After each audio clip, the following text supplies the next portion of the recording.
All right. Welcome to the newest episode of Herbie Sports Talk. Thank you guys for joining in. I am Tyler, Big Herbie Herbach, and as always, across the table, Travis, little Herbie Herbach. It's so hard to say that, Little dude. Herbie? Little Herbie Herbach. It's so hard. Why is it? Well, just one little. Don't you I don't know. It sounds like I have to do. I don't know. What are you, like junior? Junior, maybe. He's Travis the third. All right, guys. So we have a really fun episode for you. Getting kind of back into our basics. We're gonna really hit heavy on the NBA. We're getting close to the playoff season, and there's a bunch of big fights coming up over the summer in the UFC. So we're gonna touch on a bunch of those too. So we're gonna start in the NBA. Like I said, I mean, most teams are somewhere between like 15 to 17 games before the playoffs. So we're coming to the very end here. Let's go ahead and just run through the standings real quick. Let's start in the East. So we have the Sixers leading right now by a game over the Nets. And then it goes Milwaukee, Atlanta, Boston, the Knicks, surprisingly enough, still in the playoff, like very much in the playoffs. The Heat are at 7 and Hornets are at 8. Even though both Miami and Charlotte are at or under 500. It's kind of pathetic. Welcome to the East. Yeah, that's the East. And then let me give you the 9 and 10 too, because of the plan. So you got Indiana at 9, Chicago at 10. Yeah. In the West, you have Utah, and nipping on their heels is the Suns. And I told you the Suns would be good this year. You did not believe me. I don't think they'd be this damn good. I didn't think they'd be. Chris Paul's a magician with young players. I guess he gives them like that leadership that they need. Well, that is his basketball IQ is off the charts. Yeah, so. yeah, it's insane. Okay, then you have the Clippers 3rd. And then it goes to the Denver Nuggets. The Lakers at 5. Portland's at 6. Dallas 7, and Memphis at 8. Your 9 and 10 right now is Golden State and San Antonio. They're all. The West is so insane as usual. Like it's just deeper than so much deeper and so much better overall. Like Golden State is one game under 500, 109 spot. Where the same thing you can say about Miami at the 7th spot in the East. Right. Plus, I'm pretty sure with the way Steph's playing right now, Golden State would end up beating Miami like head to head right now. Like Steph's going crazy. He is going crazy. So interestingly enough, let's go back up to the East. It's going to be, I mean, Boston seemed. I want to go to Boston here because like they seem to finally be turning around a little bit. They're on like a 5-game win streak. Yeah. Jason Tatum and Steph absolutely dueled it out last night. Yeah, they did. I think Tatum had 44 to Steph's like 49 or something like that. Yeah, like good showing. Yeah, great game. Boston's finally turning around. So let's kind of jump with Boston here. You know, were at the beginning of the year they were really struggling. Yeah. But they've seemed to kind of hit their stride. So what do you think's changed with them? I haven't noticed like a legitimate change. Like it doesn't seem like Brad Stevens made any like coaching changes or lineup changes as far as I can see on a consistent basis. Maybe here and there, some scheme changes. But I think just the guys kind of came together and just like, okay, we got to get some chemistry here. We got to remember that Boston's is still generally a really young team with young stars still coming into their own as a player too. Jason Tatum's 22? Yeah. And Jaylen Brown's like 24? Yeah, and even then, Marcus Smart's probably your oldest veteran on the team. Mm-hmm. But even then, it's not Kemba. You got Kemba too. You got Kemba too, but Kemba's, I mean, he's like, I can look at Kemba and be like, oh yeah, he's still like a youngster in the league, it seems like. Yeah. He's not on his back 9 of his career yet. He's approaching it probably, but... I think he's like 31, so maybe. Maybe. But it's like they're a young team with the rising stars that are all still they're still developing their own skills and honing them, fine-tuning. Coming in as leadership, you gotta think how famous and stars they are. So that's a whole new aspect to bring in. So I think those people they finally came together, kind of got some mojo, got some chemistry. Yeah, and for sure. And then the talent just comes out. Yeah, it was so funny. Earlier this week, it was on Tuesday. I can't remember who they were playing, but we were watching the end of the Boston game because it's really close. And I was watching it with our buddy Jared, and I was telling him how the reason Boston can't win a championship yet is because they don't have a killer on their team. Yeah. It's like Jason Tatum's not a killer. He might become one. He still has that chance, right? And I'm like talking all this trash, and then Jason Tatum absolutely pulls up at the buzzer and ices it. It was dirty. I was like, I talk so much shit for him just to be like, throw it in my face. Yeah, no, he's had some dagger clutch shots for game winners. Actually, since he was a rookie. It's just, again, he's young. You know what I mean? He's young. It'll take him some time to get comfortable taking that last second shot.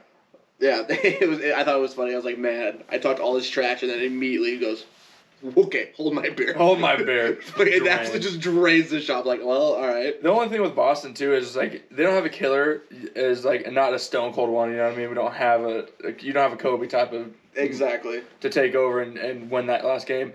The other issue is, the way they play when it comes to playoff time is just not strong enough. They play soft. Yeah. And when it comes to Eastern Conference Finals, I mean, we've seen them there 3 out of the last 5 years, 4 out of the 5. Yeah. And they get bullied. Somebody comes back around and bullies them, even when they were up 3-1 2 years ago. Yep. They got bullied, and they came right back and lost that series. Yeah, no, you're absolutely right. So speaking of the Eastern playoffs, and so I mean, does anyone have a chance outside of Philly and Brooklyn to get out of the East? Do you give anybody else a chance? I don't give Boston a chance. Who else is up there again? I mean, obviously there's Milwaukee. See, Milwaukee's the same thing. They don't have a killer at all. Giannis is not that type of player. Right, because Giannis refuses to change up his game at all in the playoffs. Yeah. Also, they go into pack line defense where they just cut.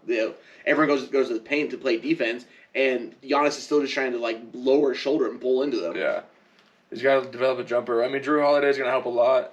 He's helped a lot on the top end defense on guards, and his scoring can help it. I don't think they can outlast a 7-game series against Brooklyn or the Sixers.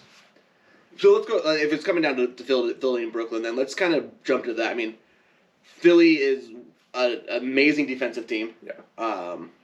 Good offense. Not great, but good. You have Embiid's playing like an MVP. Yeah.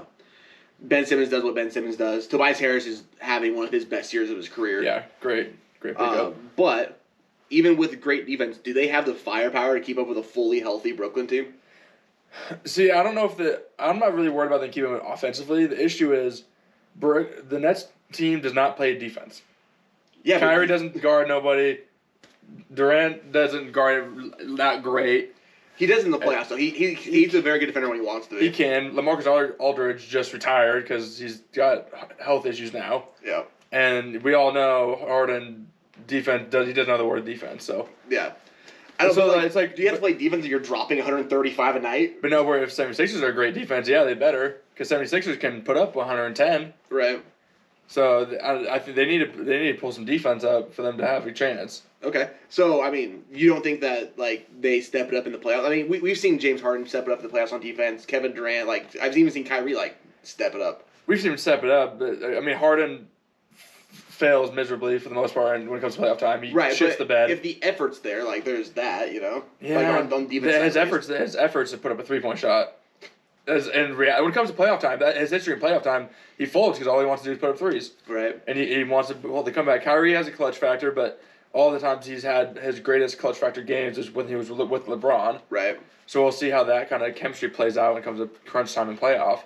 KD, we know KD's a warrior. He's got the full-time experience, and he's done it all. I mean, yeah, KD is a killer. KD is a killer on that team. But I think they got to play defense.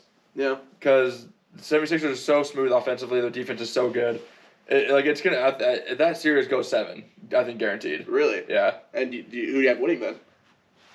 I mean, I know we're not in the playoffs yet, but I mean, it's hard to go against the Nets just because of the offense. If they pop off one night, that's all it takes type of deal. Right. But an overall series, in terms of overall team strength, 76ers I think are stronger just because their defense is so much better. Interesting. I would go the other way. It's too hard for me to bet against the Nets. Yeah. I would expect them to play better defense in the playoffs just because it's the playoffs and that's the way it kind of works. That's what they're still going to be able to drop 130 on anybody. Well, that's what I hope happens, but we'll see. They'll have to see how that first couple series goes, and then see if they adjust at all. All right, so let's move down to the West then. Let's start with the Lakers. Obviously, they're kind of staying afloat without LeBron and AD, which is surprising. Yeah. Drummond has been a huge boost to that. Yeah. He's playing he's not playing great offensively, but he's playing great defensively. And it's really helped. And it's gonna be very interesting to have. You'll be able to play him at the 5 and then AD at the 4, which AD prefers. He prefers playing the 4, which is even though it actually works better for him to play 5. Maybe not now with Drummond there, and LeBron passing the ball to both of them. It's gonna be really interesting this team when they come back all healthy. How it's gonna work out. Yeah, it'll be interesting. I mean, the good thing that Andre Drummond is he's just a rebound machine.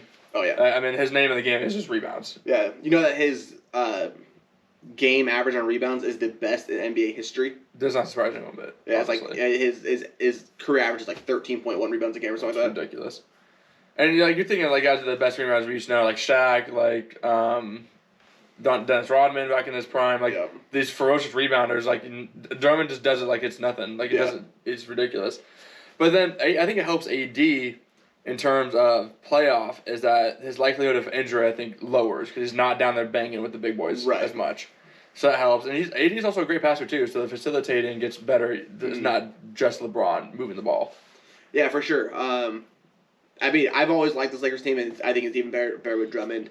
I know they're in the 5th seed, and they should stay out of the play-in games. That shouldn't be an issue at all, really. Right. Especially because they expect AD back probably as soon as this week, and LeBron's probably another week out of that. So I think they should get the fully healthy team back for the last 5 or 6 games, which that should be enough time to kind of get warmed up. Yeah, you get chemistry flowing again. Yeah, for sure. I mean, it's definitely not a team that anybody wants to see in the playoffs. If they're a low seed, they're coming out of 5-6 seed, and they're all healthy. That's a scary, scary team. Yeah.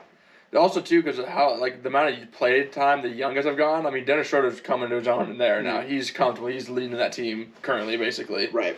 And Drummond's getting more comfortable, and then you still have Caruso, you still have Kuzma. They're still getting the flow. They're getting more KCP, They're getting more playing time, more touches on the ball. They're all going to be more comfortable out there. For sure.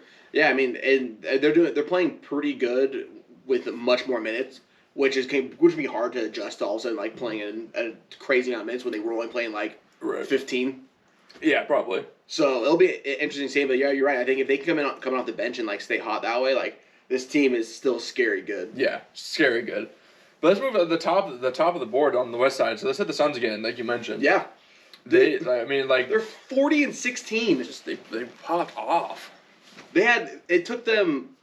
I don't even got to 40 wins one time last 5 years, and they're at 40. They're 40-16. They're only a game and a half back of Utah, and they beat Utah the other night. And then who knows what's happening with what will happen to Utah because Donovan Mitchell's gonna be out for a couple weeks. They said. Yeah, so Phoenix could end up overtaking Utah. Wouldn't be surprising. Especially going into the heat of the last couple of weeks of the season. Mm-hmm. Mitchell probably doesn't come back until playoff time. Maybe a couple games just to get kind of warmed up. Yeah, if he's fully healthy, get him a game or two in. But you're talking the Suns with it bearing any changes, they're just going to keep rolling how they are. Oh yeah, I would not be surprised at all if they take that number 1 seed. Now, is Chris Paul enough to get them into a deep playoff run though? In terms of his leadership and his capabilities that way, because you still have a very young team around him. His leadership and stuff, his capabilities, yes. I think it depends on who they match up against. Okay. If they get if they finish the 1 seed and say the Lakers drop to a 6 or somehow, and somehow they meet in the second round, Lakers Suns, no, probably not. But it depends on the matchups. I think Chris Paul could easily get into the Western Conference Finals. Right. It just depends on how favorable the matchups are. I mean, so I guess is it still out of the West, you're still betting your money on one of the LA teams to make it over anybody else, over the Utah, over Phoenix, over Denver, especially now Denver since they just lost Jamal Murray. Yeah, he's done for the season. Sad there too. Yeah. Probably.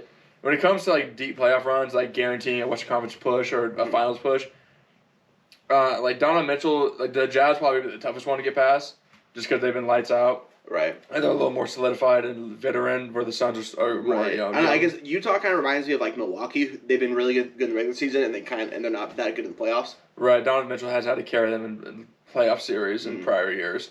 So yeah, I mean they're probably a good 6 to 7 game series, but I don't think it's enough to get past the firepower of either of the LA teams at the end of the day. Yeah, I don't think so either. I mean, it definitely seems like it's LA or bust out of the West for either the Clippers or the Lakers. Yeah. It'll be interesting how that plays out, especially now that the Lakers have a real point guard in Rondo. And as much as he doesn't like it, playoff Rondo's a real thing. Rondo's not with LA anymore. No, he's with the Clippers. Oh, excuse me. I was like, what? Yeah, since the Clippers finally got a point guard. Yeah, Clippers finally got a point guard. Because Patrick Beverley's not a traditional point guard. And we also got to realize Patrick Beverley's not what he used to be. He's aging. His defense is still good, but it's not a shutdown defender anymore. Right. But again, he was never your traditional your setup guy as a point guard. That's not his game. No, he's not a ball handler. He's not a passer. Exactly. He's a defensive monster. That's Rondo. But again though, as much as he doesn't like it, playoff Rondo is a real thing. Look at the numbers. Numbers speak for themselves. He's good. He's just smart. He's smart as hell. Yeah. I mean, and I think part of it is that he's just more assertive in the playoffs because he knows. But I mean, look, he averages 4 more points and a couple more assists and another rebound and another steal per game in the playoffs. It's crazy. Yeah. He brings that intensity. You come in playoff a lot of the young guys, if they haven't played like a 7-game series against like one of the best teams, they don't really have like the intensity you have to bring to change it. Like Rondo came up with the KG and Ray Allen and Paul Pierce days, that big three. Like he knew nothing but intensity, and he was a savage in those Celtics days. Yeah. Not to mention with this too, Rondo is going to be the vocal leader of that team, which they don't have. No, because Paul George is quiet as hell. Kawhi Leonard doesn't talk. Kawhi Leonard is almost mute. He's almost mute. And yeah, PG just doesn't seem to talk. At least not publicly. He doesn't act like it. Yeah, neither one of them are those vocal leaders to like get in guys' face and like challenge them. They both like just want to do their business on the court. But now Rondo's gonna give him that real on the court leader. Yeah. The focal point of the team and those crunch time moments. Right. You know, and he'll have no problems getting in someone's face, telling them like, "Hey, you need to step it the fuck up because you're sucking dick right now." So I'm sure he says it just like that too. I'm 100%. 100%. Yeah, no, I think the West is definitely LA or bust, more than likely. Yeah, I agree. I think we'll get some good series out of it though. I definitely think the Suns and Jazz series are like 6-7 game series versus any matchup. It just depends on who they get to. So let's move into the playing games. Obviously, the idea of these playing games, because they worked so well in the playoff or in the bubble last year, are really fun, right? But there's a couple issues. One, the players are against it, and I don't think they'd be against it in the future, but they're against it this year because it's already such a truncated schedule. Like, it's very condensed. They're playing a ton of back-to-backs. And the NBA just tried to like eliminate that almost a year ago. Yeah. And had to reverse completely because they wanted to pump this season out so much. There's more injuries than we've seen a lot. Like most guys are missing time. Even like the biggest stars in the league are missing like LeBron time. never gets hurt, and he's missed how many weeks of basketball this year? This is 3 or 4 now. 3 now, yeah. I mean, he's notorious never injured. No, this is the second like somewhat serious injury he's ever had in his career. The other time was when he pulled his groin. It was out for like a couple months. That was like his first year with LA. Something like that. He had a little injury back in the Miami Heat days too, though. Playoff time, but there was nothing that kept him out of games. Exactly. So LeBron's not human, and that's why he never gets hurt. Yeah. But I mean, it's everybody. The only person that's like the only star really that's not gotten hurt is Jokic. Jokic has been there every night, day in, day out. That's why he's leading the MVP race right now. That's true. It helps with the position too. The amount of he doesn't take the falls, he doesn't take the bigger hits. He's not sprinting like these other guys flying up and down the court. Right. He's in a much easier position to limit possibilities. Right. Yeah, I mean that's true. He's just not that kind of player. Yeah. But the other issue, this is just my own little take on the playing games. I don't like the setup of these these playing games. So instead of like a traditional bracket where like the 7 will play the 10 and the 8 and 9 will play each other and the winners play each other, it's gonna go the 7 and 8 play each other and then the 9 and 10 play each other. Yeah. And then the winners go from there. Like that doesn't make any sense. Like you're actually hurting the teams that played better throughout the year and earned that 7 seed spot. Yeah. I think the whole idea is just crap because they got so high on how well it worked in the bubble to make the playoff work, and it worked great. But we're not in the same situation we were a year ago when they were forced to do a bubble or the season was over type of deal. Why can we not just go back to the regular format? The first 8 seeds get in and that's it. Why just because this worked out so great doesn't mean you have to incorporate it the rest of the seasons. Now you're just forcing it upon teams. You're making injuries, more games in a faster, shorter schedule. Right. And in the playing games, you're hurting that 7 seed or 8 seed that worked harder or played better or whatever, won more games to get there. But you're making them play more games than they should. Right. And then you're going to ask that team who just played an extra 3-4 games potentially or 3 games to go play in a 7-game series, a couple days later? Like, you're just asking for injuries, or you're asking for players to be annoyed, which they already are. Right.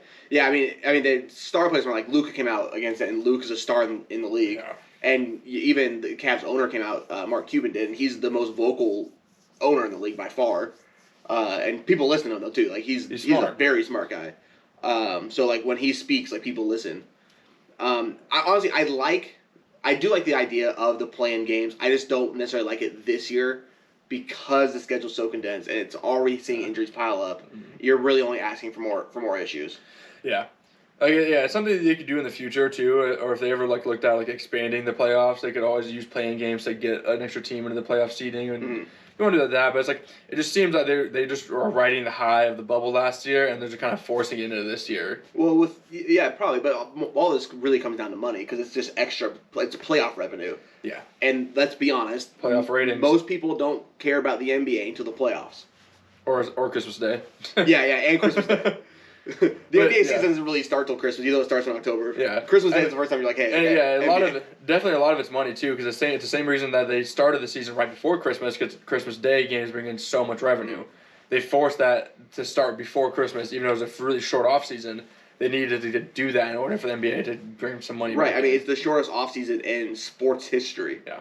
Oh, the Lakers had 6 weeks off or something like that. Something like that, yeah. When you play an extra month of basketball, but even the teams that didn't make the playoffs, it was only 3 months of in between season. That's insane. Yeah. Normally it's no number for them. It's 6 almost. 6 years, yeah.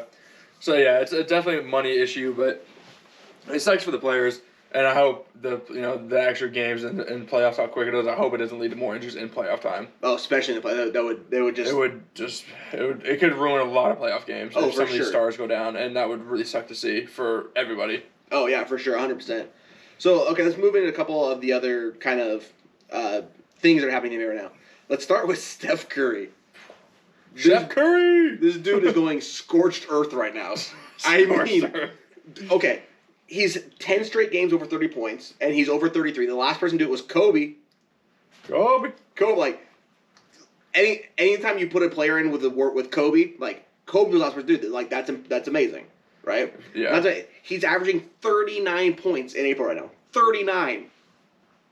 Could you imagine if someone dropped 39 over the course of a season? Yeah. You want to know someone who's done that? Fucking Wilt Chamberlain. No one else.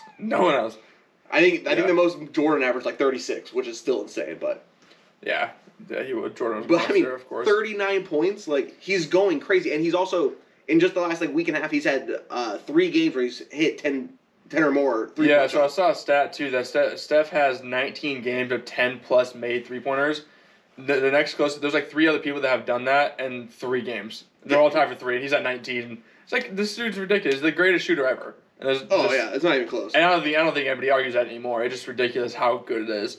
I think I said this, or one of us said this some months back. We were talking about Steph when he first came out of an injury because he didn't start the season. He was out for the first couple weeks. The ankle issue. Yeah. When he came back and he started playing so good, I was like, this looks like 2015, 2016 type of Steph. And here we go. Here is April time. Mm-hmm. If he had a team around him, this team would be pushing playoff spots up right now, guaranteed. Right, and the fun thing about this team too, there's a couple guys that kind of have come out of nowhere that are starting to play with Juan Toscano Anderson. Yep. Just I don't know who that is. I have no idea. He started playing when Wiseman got hurt, and dude, he's starting to ball out. Yeah. He's like a small 5, very much like Draymond, but much more athletic. But he can step out, hit a three. He drives, he cuts. He's actually really fun to watch. Yeah, Steph came out today, or yesterday. He's like, I'm just doing what I know this team needs right now. He knows he can't be the Steph when he has a full team, when he had Clay and KD, and be the one he can facilitate his shots when he needs to. He has to put this team on his back to score because he's the only one who can consistently score on the team. Yeah. So yeah, like I said, he had a team around him, or even if he had prime Draymond with him right now, and no one else, that team would be scary. It's a lot scarier than what it is. Yeah, it's weird how poorly Draymond's shooting has gone down. He's needs to probably retire. I love Draymond, but his physical physical ability on the court is so diminished. He's out there he looks like a really old man, beat up. He came into the league as an old man because he played 4 years at Michigan State, and so he was 24 when he came into the league, which is really old. Yeah. And that's just most kids. 19, 20. 19, 20, yeah.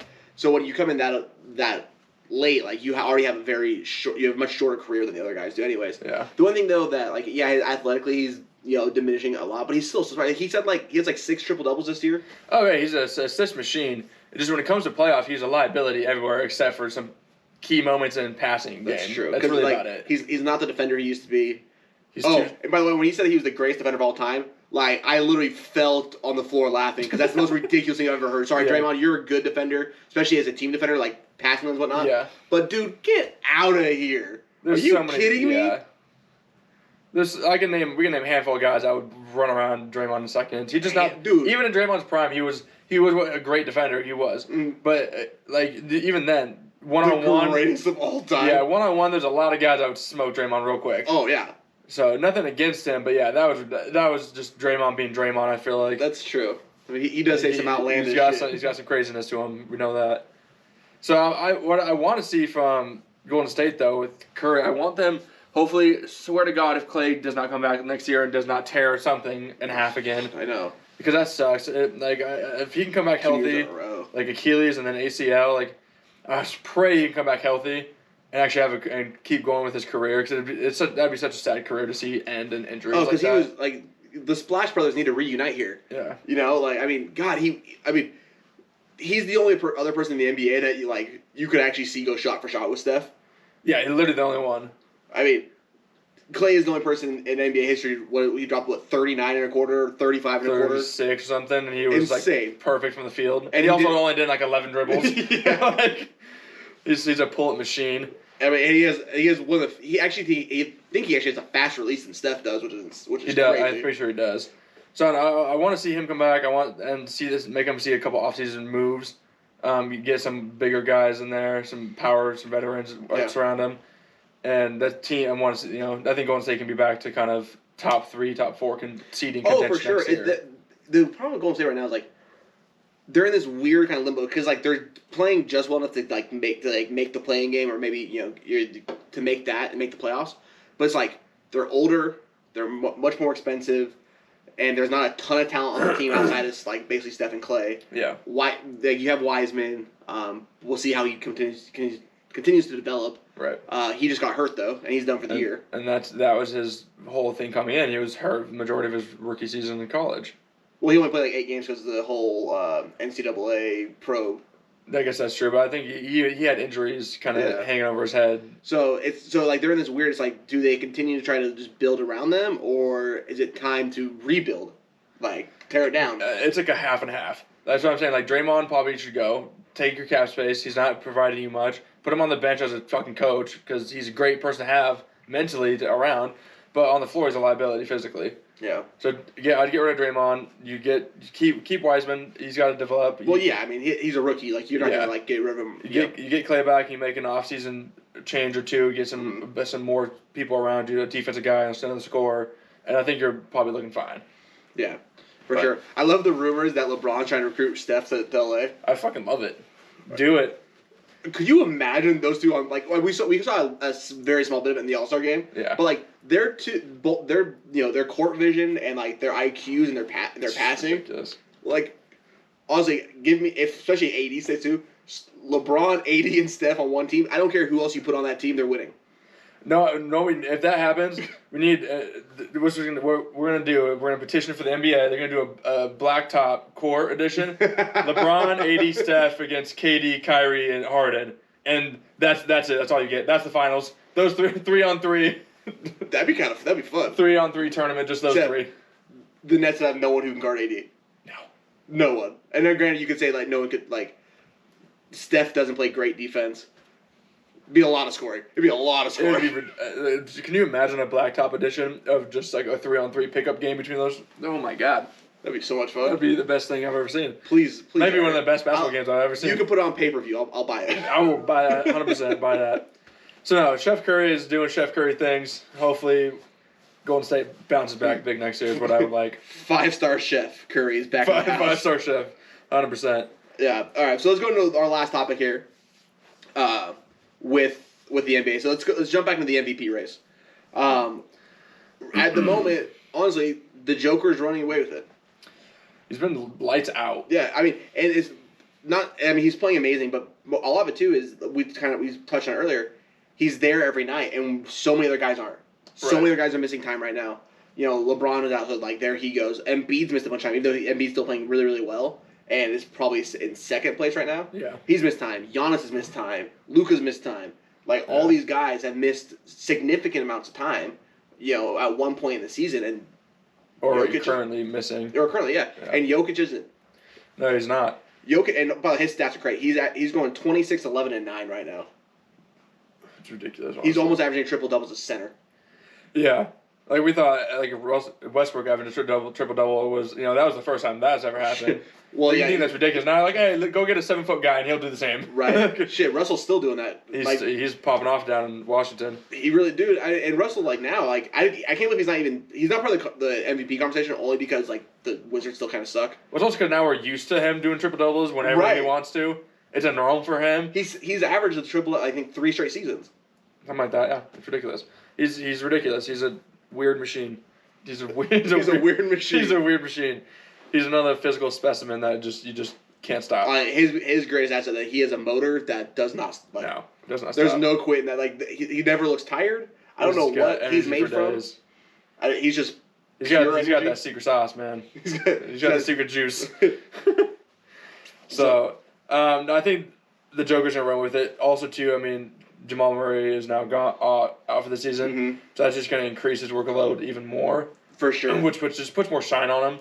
I mean, it's in shitty circumstances that gets him more attention. Right. Because his number 2 got hurt. Oh yeah. Significantly. Yeah, I mean he's their second best player and definitely he might be the most important player because like Denver doesn't go on that run last year in playoffs without Jamal Murray. Yeah, he carried hard. He did. Him and Jokic they tag teamed it. And now, I mean, I know they just picked up Aaron Gordon. Do not even try to put Aaron Gordon and Jamal Murray on the same plane. Oh God, no. Like Aaron Gordon's a great third piece sidekick. Yeah. But like he's not gonna be able to take over those kind of minutes and that kind of production. He's not the scoring. He's not the scoring output. Yeah, I mean he can be. He's shown that he can put up like points in Orlando, but he's just not that kind of player. No.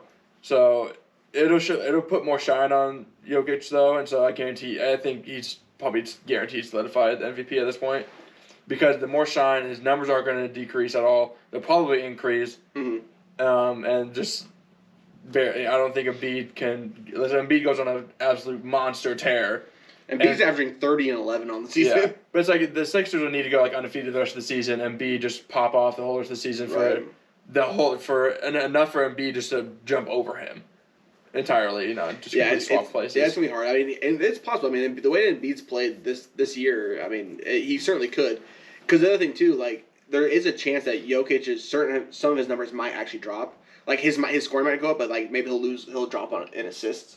Right, good. So it'll be interesting the way that works. But yeah, I'm with you. I think I got Joker winning this one.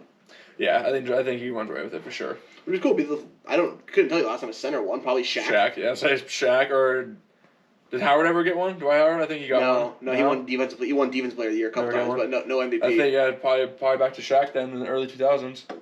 That was a long time ago, man. That's a long time.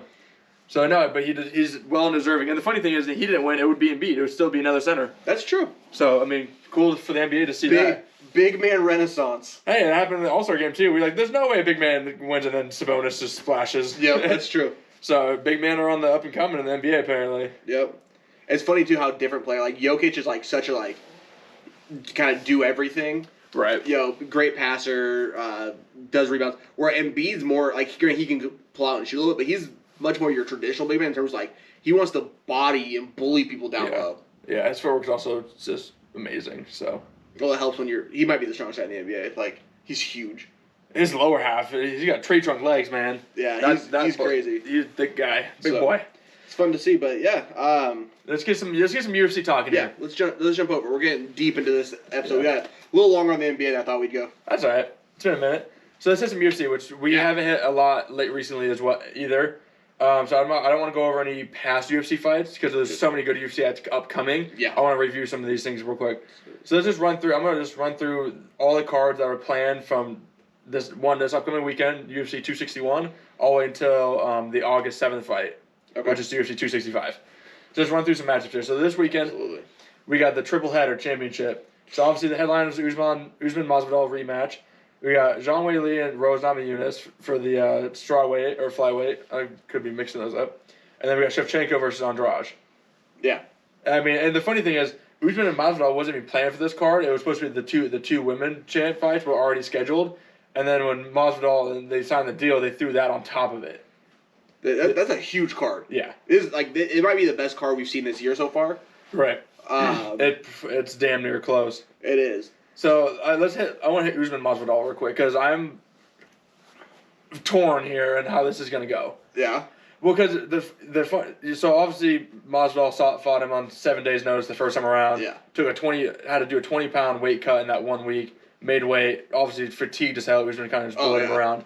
The issue is Masvidal's skill set. You still saw it. You still saw him jabbing the punch. He took the shots. He hit Usman a couple of good times, good shots, and he still was in there for 5 rounds. Even though he was exhausted and beat as hell at the end of it, he was there. Yeah. And now he's not getting a full 8-week training camp. This is still shorter notice entirely.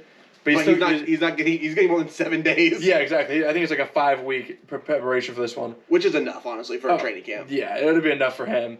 And I don't know. I think Masvidal's actual overall skill set is better than Usman. It is. I think so. Usman's just when Usman makes you fight his fight, you ain't gonna beat him because his fight is he's solid. He'll bully around exactly how he wants to. Right. But Masvidal's so crafty. He's got power. He's quick. He's got real technical skills. Yeah, and the only downside to this fight is that as great as Usman is, he has boring fights because very boring. Because it's just the way he fights. He's methodical and slow, but he's always in control. Exactly. Of the fight, and that's why he wins. He's a great fighter that way, but as a fan, you want to see knockouts. You want punches flying. Which the one thing that Usman does have, his last fight against Burns was probably his most fun fight because he got rocked the first round, came back, and then whooped on Burns for round 2 and 3, and then knocked Burns out. Right. We haven't seen a knockout from Usman in some time since he became champ. Actually, that's true. Well, I guess he knocked out Kobe, but that was the very end of round 5. Yeah. So it's not like it was a quick knockdown. So that I'm torn on. I could honestly go for Masvidal. I really could.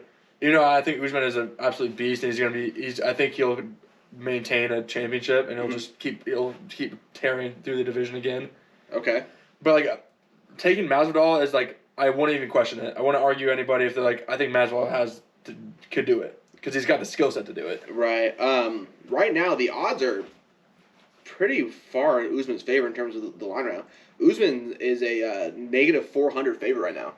That'll change. I think that'll change going into fight week. We're still a week out, so yeah. It's also, sure. Usman's got all the metrics behind him, though. This is going to be his 5th title defense or 4th. Yeah. 4th or 5th. He's on 13-fight win streak, the most in welterweight history. Okay. Because he took over George St. Pierre on his last win for it. He's the number 2 ranked pound-for-pound fighter in the UFC, behind John Jones. So it's he's got all the... Why is John Jones still at the list? I don't know. He hasn't fought in 2 years. Why is he still on that list? He hasn't fought in a year. A year, whatever. But even when he was suspended, he basically maintained it. Right. But it's probably because he's got 15 or 14 title defense victories in his career. There's that, but still, if he's not fighting, you can't put him as the pound for pound king when Yeah. It's like if we were doing that, then Muhammad Ali should still be number 1 in boxing. But Yeah. Good point.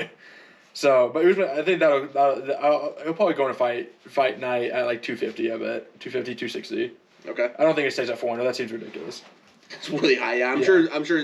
And the thing about the betting line too, people will take if they want to bet Masvidal, they'll take the under at those great because Masvidal is a plus 340, I think it was. Yeah. So it's those are great odds. It's a good payout, and then a bunch of money will go towards Masvidal, and that's what will even it out. Exactly.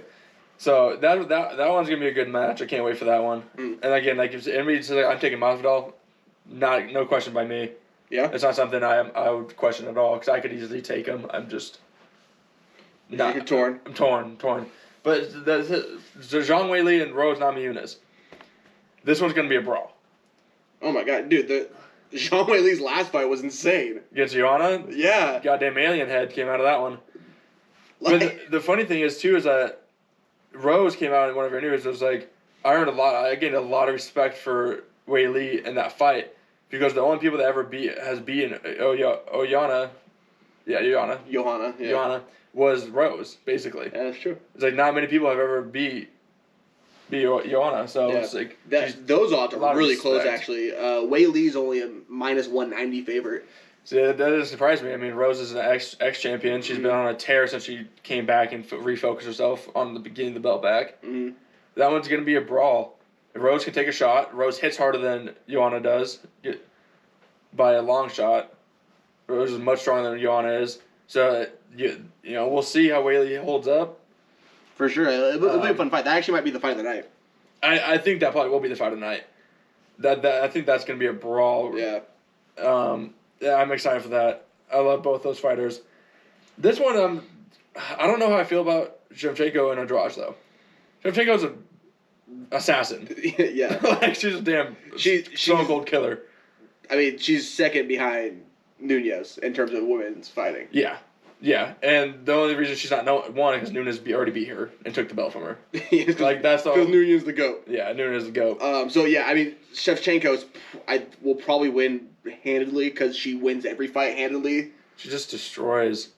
So the only thing with Andrade though is Andrade's strong as hell. She hits like a truck. Well, she's basically a guy. Yeah, just stocky little one. Like she hits like a truck, but her and everybody keeps talking about her grappling because she is really a great grappling wrestler. But I think people don't realize that Shevchenko has multiple submission victories on her record. Right. Like multiple, even since she's been champion. She doesn't just knock people out. Yeah, like even since she's been champion, she has submission victories. I think she has one of the only like 3 Darce choke victories in the UFC. I think she's one of those fighters in there. Yeah, actually, I think you're right. I think Shevchenko wins that one pretty handily. Even if it goes 5, I think she's dominant the majority of the way through. Yeah, probably. Yeah, I think she probably wins handily. Just looking at the rest of this card, like the 4th matchup on this is a good fight too. Yeah, Uriah Hall versus Chris Weidman. Yeah, that's a good fight. That'll be a good fight too. And then you also have it's Arthur Smith, right? Yeah. Yeah, Arthur Smith against. I'm not sure who Jay Crute is. I don't know who that is. But Arthur Smith. Crute's an up and coming. Yeah, he's 12-1. Yeah. But Arthur Smith puts on good fights too. Like. That's gonna be a good card. A heavy card, man. That's a super heavy card. It's ridiculous, almost. It's gonna be fun. It's gonna be a great card, so I'm excited for that. That's this upcoming weekend, the 24th. Yep. So we'll see we'll play that out. Great cards. I agree with Tyler. Whaley and Namajunas probably fight of the night. Yeah, that should be a great fight. It'll be fun to watch. Oh, you can't wait to watch that one. So let's move off of the next main card. It's not a UFC card. It's just a fight week card.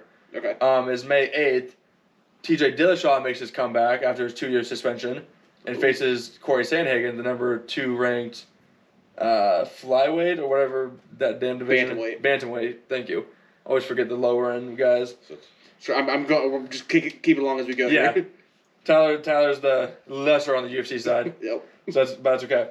So again, TJ 2-year suspension. He comes back. I was watching an interview he did the other day with Brett Okamoto, and he spent 2 years, and he's like, all I did is I got all the surgeries I needed. I got healthy. My body is 100% for the first time since I ever started fighting, basically.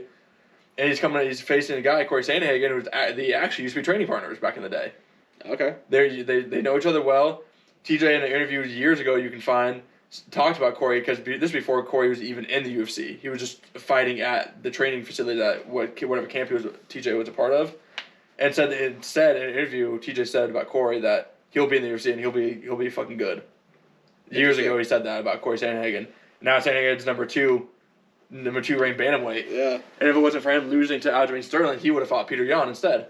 Yeah, that's true. The crazy thing, I'm like the tail of the tape on these like very different. Like Dillashaw is like a super stocky 135 bantamweight because he's only 5'6", but he's like ripped and he's huge. He's strong as hell for 135. Where like Sandhagen's lean. He's 5'11". Like there's a 5-inch height difference here.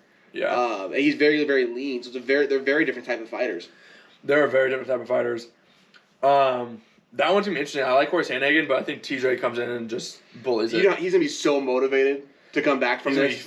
He's gonna come out on a fucking wrecking ball, like coming out like Miley Cyrus. Something like you know what I mean. It's like he's gonna come out there and he's gonna rush. He's gonna bum rush with so much energy. He's gonna go crazy.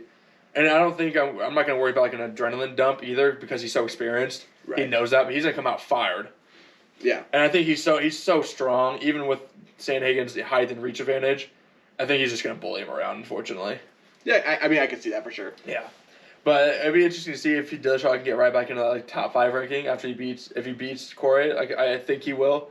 And Corey's number 2 ranked. Mm-hmm. Also, we got the Yan Sterling rematch coming up later this year, and so I think Dillashaw could be in a title shot by the end of the year.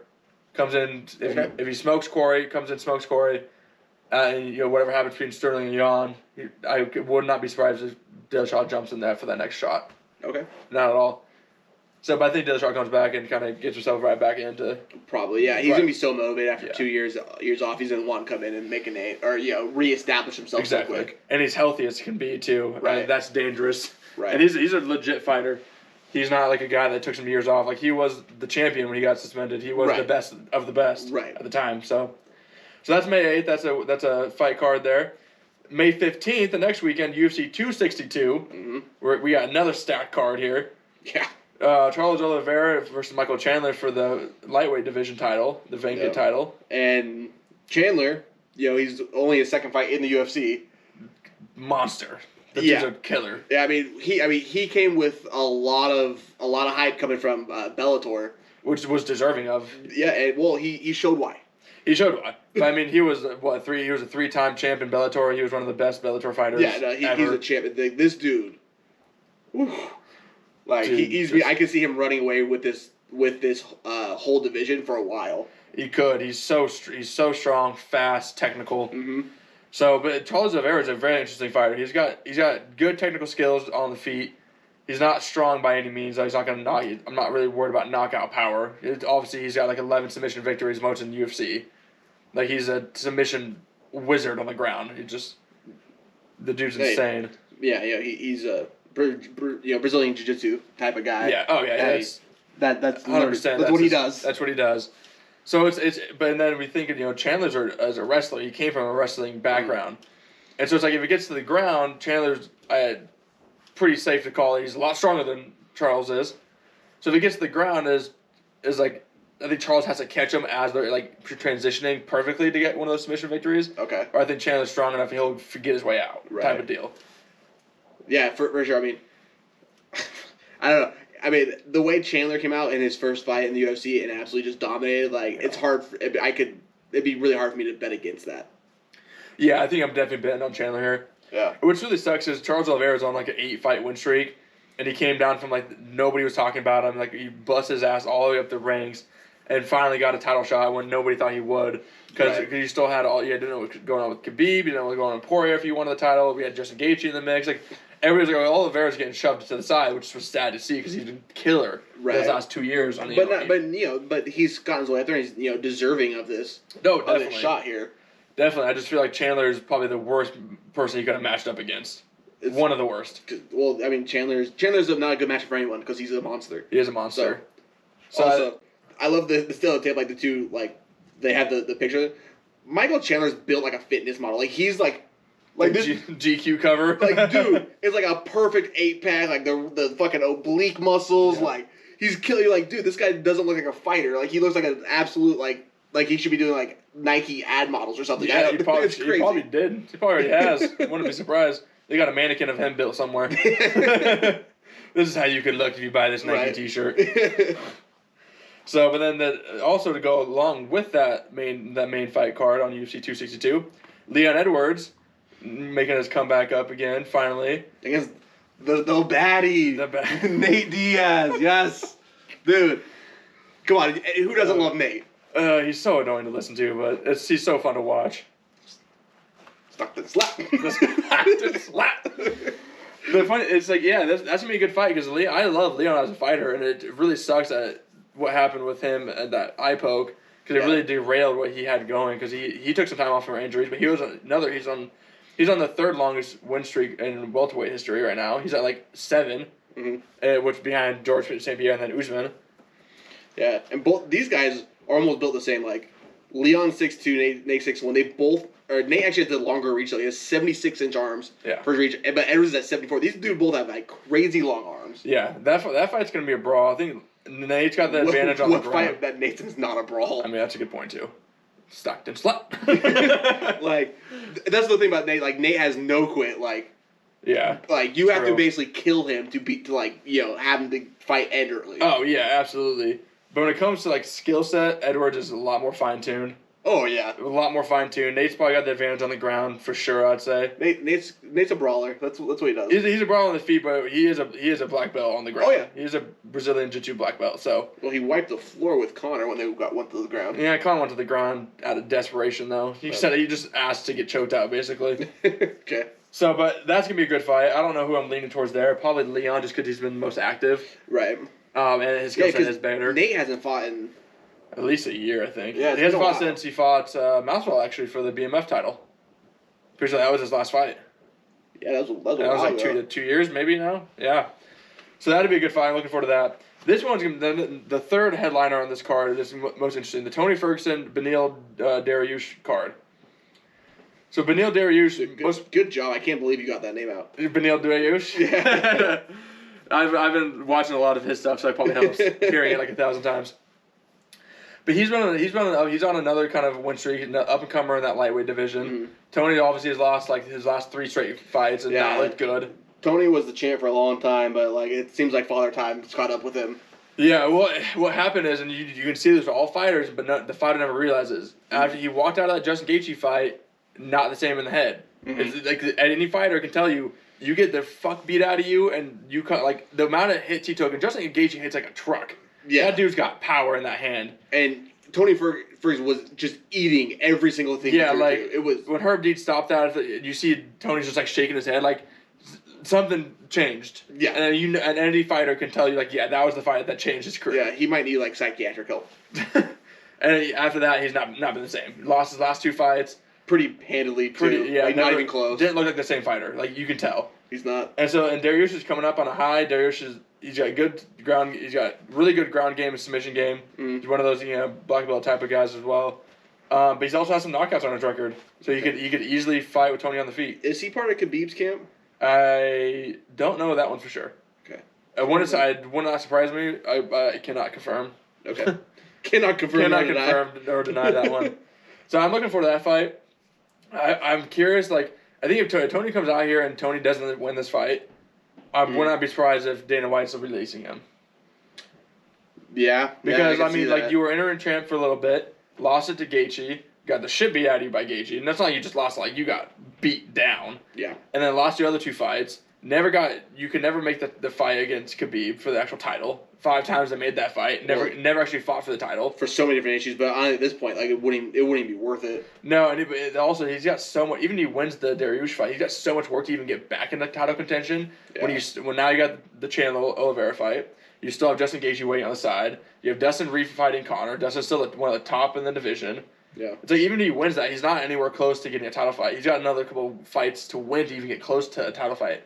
Mm-hmm. So it's like, if he comes out and he loses this, if I'm Dana White, I'm like, all right, Tony, time to retire, buddy. Or time to go to Bellator, basically. Right. or go to one FC. Just get out of the UFC, basically, yeah. Yeah, I can see the release time. I mean, he's 37, like... Yeah, he's been in the fight game a long time. Yeah, and I know, and like you said, like, a lot of fighters, like, they're in there for too long, and he definitely seems like he's gone past that kind of that threshold. Yeah, exactly. So I think Dariush, I like that fight. Dariush is really a person that most people don't know or haven't watched a ton of. Mm-hmm. But again, in the lightweight division, he could be a guy that sneaks up on some of these guys, I think. Yeah.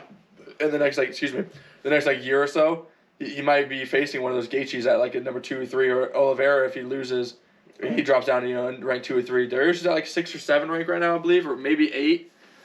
I think he was 8 in his last fight. So I think he's like in the 6 or 7-ish ranked range for the lightweight division. So his next fight is gonna be one of those top 3-4 contenders. All right. Because I think he beats Tony handedly. Yeah, more than likely. I mean, unless Tony has changed something since the last time we saw him. Yeah. So we'll see how that goes. And then, all right, UFC 264. On to the next one. All the way to July. All the way down to July. There's nothing really in between. In June right now, set up great. Nothing big, yeah. So down to July, and here we go. Dustin Poirier Conor rematch. It's the grudge match number 3. Chicken match, rubber match. So, obviously, I mean, if you guys are keeping up all the beef on Twitter, it's been really fun and hilarious to watch. Yeah, Poirier called Conor out on not doing the donation like he said he would. Not the donation. And now Poirier's come out and apologized because like I probably should have done that publicly. Yeah, which I mean, Poirier is a good dude. He's a genuine guy, not just the fighter. So yeah, he definitely recognized that. So who knows? It definitely seems like the bad blood is real. It's not like just like the charity thing. It's like I think Conor he's trying to make that mental change and go back to the old school days and go fuck that guy in every fight type of situation. But like unless Conor comes out and he looks like Conor 4 years ago, I think Dustin wins again. Is the issue? Yeah. Yeah, I think part of the issue, Conor's just not focused on fighting really anymore. Even though he says he is, he doesn't really seem like it. He has so many other things. Like he's a star. He's a legitimate star now, right? He's a business star. He's a businessman. Mm-hmm. You want to get in business with Conor. He makes good decisions. He makes money. He's the Floyd Mayweather of UFC. Yeah, 100%. Like that's what. The only difference is that he fell off the high horse, Right. In terms of UFC rankings and things of Right. that nature. So I don't know. It's hard. Conor needs to come out and needs to be the best version of himself by a long shot for him, because Dustin's been the best version of him for a while now. Yeah. And we've seen the best. So I don't know how that. Conor always has a chance just because we know what he can do. So like you can't count him out, but I think Dustin could easily just walk this one away. Yeah, I can see. I mean, like I said, it depends on how focused he is on this. It's interesting to see. I mean, this is like, it's weird to have a third fight finally after like all this time. Right. I mean, they just fought in January, but like their fight before that was like how long ago? Oh, 2015. 2014. 2014. Yeah. It was way back in their early up and coming days. Yeah, I mean that was back. And that was the featherweight division. That was 145. That wasn't at 155 at the time. I'll check you on that real quick. No, it's at 155. For sure? Yep, I'm literally looking at it right now. Like right now. That doesn't make any sense because Conor fought all the way at 145 to get the belt and then moved up to 155 to beat Eddie Alvarez for that second title. Okay, let me look back at it again. There we go. It's weird. I guess when I clicked on, they just went back to today's fight or the fight. That's sorry for that omission. I'm pretty positive I'm right. Yeah, it doesn't. It didn't. For whatever reason, when I click on that fight, it doesn't give me like the stats on it. It's weird. Yeah. Well, if anybody can reconfirm, let us know in the comments or on Instagram or something. I know for the fact that it was at 145 because that's where Conor started his career at to beat Aldo for the belt. Right. And Dustin didn't move up to lightweight until after the fact. And same with Conor. So. Go ahead. Keep speaking. I'm looking. I'm getting there. He's so Keep slow. speaking. I got old man on Google. Oh, shut your mouth.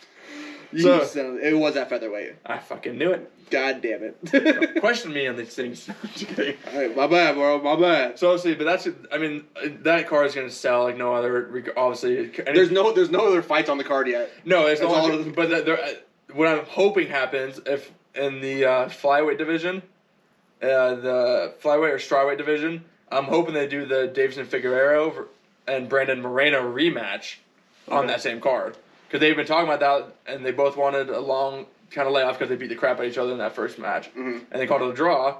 It was a majority. It was a draw. Nothing changed. And they're like, okay, yeah, no, it's a run back. Like everybody knew that. Yep. That was an instant classic of a fight. So I'm thinking July's probably a good time frame for them to come back. Yeah. And if they threw that on that second main card on Dustin Conor, that's what I'm hoping. I think that's prime. Okay. Dana's gonna come out and put because McGregor's the biggest star in the UFC still. Like, he's the biggest name. Even if people hate him and is not as good as he used to be, he still sells. Yeah, he still sells. And so Dana's not gonna let that opportunity go away. He's gonna put together a huge card. And again, we have fans in this upcoming week, and when they're in Jacksonville in April, they have fans. We're talking another 3 months past this. I guarantee they're in Texas and they're doing 30,000 people. I mean, they got 15,000 people in Jacksonville this upcoming weekend. 3 months from now, and Dana's talking about getting into Texas because now they open up sporting events too. He just couldn't get a deal done yet. Right, but I mean Texas is also completely open. There's no restrictions for sporting events. Yeah. So yeah, he wants a packed house. Yeah, that July card, that 264 is gonna be packed like normal. Back to the old days. Back to what we're used to for sure. Yeah, back to where. So I got 2 more points to make here on the UFC side of things. Okay. Ultimate Fighter returns finally. There's been a huge layoff there. Alexander Volkanovski and Brian Ortega headline it. Their fight at featherweight was supposed to happen. Okay. Alexander got COVID, couldn't make it, had to go back to Australia. Oh, quick point. The Poirier McGregor 3 that's in Vegas. Oh, it is in Vegas? Yeah, it's in Vegas. Well, they'll probably sell fans. It doesn't mean it's at the Apex. Well, they're hoping by July he'll be able to probably sell it out, but yeah. Yeah. Either way, I guarantee that big fans there, regardless. But yeah, Alexander Volkanovski and Ortega were supposed to fight for the title. Alexander Volkanovski had diagnosed with COVID, tested, had to return back to the homeland, and that got pushed off. And then he actually had a pretty bad experience with it as well. Mm-hmm. So he took a while to recover, and then they announced that they would do the Ultimate Fighter against each other, meaning at the end of the Ultimate Fighter season, they fight each other then. So that title fight will still happen. It'll just be after they coach against each other. That's kind of cool though. Like it's gonna help build up like the whole. It's gonna build the entire fight, really. Yeah, And that's what the Ultimate Fighter's always been, too. It's always been the two headlining coaches in the same division. At the end, they fight each other. Right. And that actually plays into the, actual UFC rankings. Oh, yeah. Think about, like, all the shit talking you can do when you're talking about when you're coaching against each other for months. Yeah. It was just weird because they're both actually really nice guys. They're not huge shit talkers by any means, either of them. But when you really don't like someone.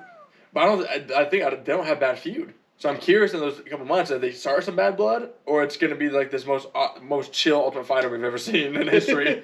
They're just like dapping each other up. Yeah, hey, what's up, dude? Yeah, that'd be interesting. But I'm excited for the Ultimate Fighter return. Right. It's been some time. And then the very last one, let's hit all the way down to freaking August 7th. Amanda Nunes, Juliana Pena. Excuse me. Pena. So, I mean, I've already announced Amanda Nunes is the goddamn GOAT. Yeah, and we have a little bit of an open heart for Pena. She is a Spokane fighter. She's a hometown girl. Yeah. But I don't see this one working out very well. You're running into a brick wall. We were arguing with our buddy Jared, who's a huge UFC fan. Yeah. And he was like, I don't know, Pena's a monster. Her ground game is so good. I'm like, yeah, but her ground game is great. The issue on her feet, not even close to where Amanda's skill level's at. It's like, can she even get Amanda to the ground? But the issue is Amanda is also a wrestler. Amanda's strong as hell on the ground, and she has submission victories on her record as well. So it's like, yeah, Pena's good on the ground, but Amanda's way stronger than her. So even if it gets to the ground, doesn't mean Pena gets her in a favorable position to even get to a submission type of victory. Or she gets knocked out in 35 seconds, like she did Megan Anderson just happened to her. Exactly. You never know. Yeah, it's not gonna. I don't think it's gonna end pretty. I kind of doubt it gets out of the first round. That's what. Yeah, we instantly like bet over under 2 minutes. 2 minutes. I was like over 2 minutes, but inside the first round still. Yeah, I can see it going under 2 minutes easy. Yeah, I can see it. We'll see.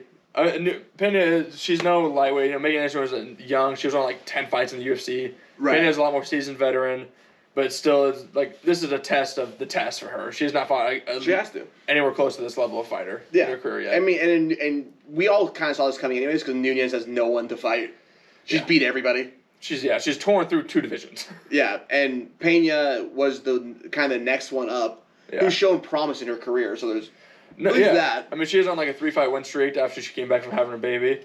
She's looked good, but overall skill set. I don't think she stands a chance, honestly. Yeah, I don't either, and that sucks for us to say, but facts are the facts.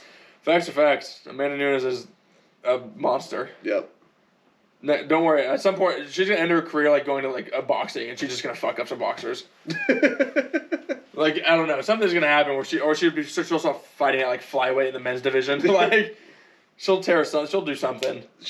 Or she'll just get bored and just leave. Like, all right, guys, I'm out. Yeah, I'm done. Dana White's gonna create like a catchweight division. Anybody who wants to fight Amanda Nunes just line up. Right. We're gonna go like back to the street, old school style. We're all gonna be in a big gym with a mat, and it's just one after another. Who can beat Amanda Nunes? King of the mat. King of the mat type of deal. And she probably wins until a guy comes up. Yeah, for sure. She could beat some guys too. I know she can. Oh, definitely. Definitely can beat some guys. So yeah, that's what we got for UFC. Yeah. I think that pretty much wraps it up for this episode, guys. Yeah. Thanks for sticking around. As always, leave us your comments and we'll try to get back to you on at Herbie Sports Talk on Instagram, on Twitter, on YouTube. Yep. Make sure you hit that subscribe button if you enjoy any of the content. Let us know if you guys want to hit any certain topics. We talk about anything. You could let us know what you guys like. Absolutely. We can make this all about you guys if we need to. Fuck yeah.